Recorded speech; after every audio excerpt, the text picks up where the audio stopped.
आलिया अब फैसला करता है कि तमाम वाक़े की तहकीकात वो खुद करवाएगा। वो कहता है कि चाहे पापा की बात सुनो चाहे पिया की बात सुनो, मुझे दोनों ही सच्चे लगते हैं, लेकिन अब मैं जानना चाहता हूँ कि असल हकीकत क्या है। ऐसी क्या वजह है जो पिया इतने संगीन इल्जामात मेरे बाप पे लगा रही है। सावल भी अब अपने आप से वादा करता है कि वो पिया को उसकी मंजिल तक पहुंचाकर ही दम लेगा, चाहे जो भी हो जाए।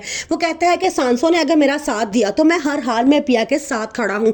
वो पिया को ससी से मिलवाने लेकर जाता है और खुद किसी काम से बाहर चला जाता है। ससी पिया से कहती है कि सांवल तुम्हारा इतना ख्याल कर रहा है, जरूर कोई ना कोई वजह है इसके पीछे, वरना कोई किसी की इतनी केयर नहीं करता, किसी की खातिर अपनी जान मुश्किल में नहीं डालता। पिया ससी से पूछती है तो फिर ये सवाल तो मैं आपसे भी कर सकती हूँ कि आप सांवल का इतना साथ क्यों दे रही हैं। तो ससी आगे से खामोश हो जाती है।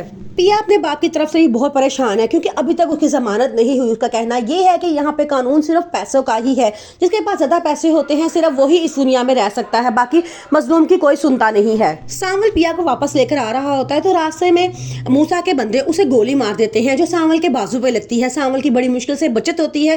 पिया बड़ा घबरा जाती है, उसे अस्पताल लेकर जाती है जहां मरहम पट्टी के बाद उसे वहां से फारिग कर दिया जाता है। लेकिन अब पिया भी बहुत परेशान है कि सांवल की जान अब खतरे में है, सिर्फ और सिर्फ हमारी वजह से। वो सांवल से कहती है कि अगर तुम चाहो तो तुम पीछे बढ़ सकते हो, मैं तुम्हें मुड़ के भी नहीं देखूंगी और ना ही तुमसे सवाल करूंगी कि तुमने मेरा साथ क्यों छोड़ा है। लेकिन सांवल कहता है कि मैंने जो काम करने की ठान लेता हूँ वो मैं करके ही दिखाता हूँ, तुम्हारा साथ देने का मैंने सोचा है तो आखिरी सांस तक दूंगा।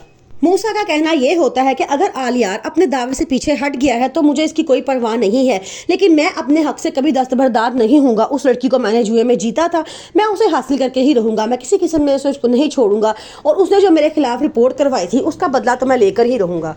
असलम सांवल से वादा लेता है और कहता है कि मैं तो यहाँ पे हूँ और पता नहीं कब तक यहाँ तक रहूँगा, लेकिन तुमने मेरी और मेरी फैमिली का बहुत ख्याल रखना है, उनको अकेले नहीं छोड़ना है। सांवल उसे वादा करता है, कहता है कि आपने बिल्कुल भी परेशान नहीं होना, आपकी ज़मानत की मैं पूरी कोशिश कर रहा हूँ और मेरे लड़के आपके घर के बाहर सारी रात पहरा देंगे और पिया की बड़ी अच्छी तरीके से हिफाजत करेंगे।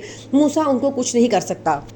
सांवल जो पूरी तरह से पिया का साथ दे रहा था उसको मूसा के बंदे गोली मार के चले जाते हैं। सांवल की तबीयत बहुत ख़राब है, पिया अब बहुत परेशान है।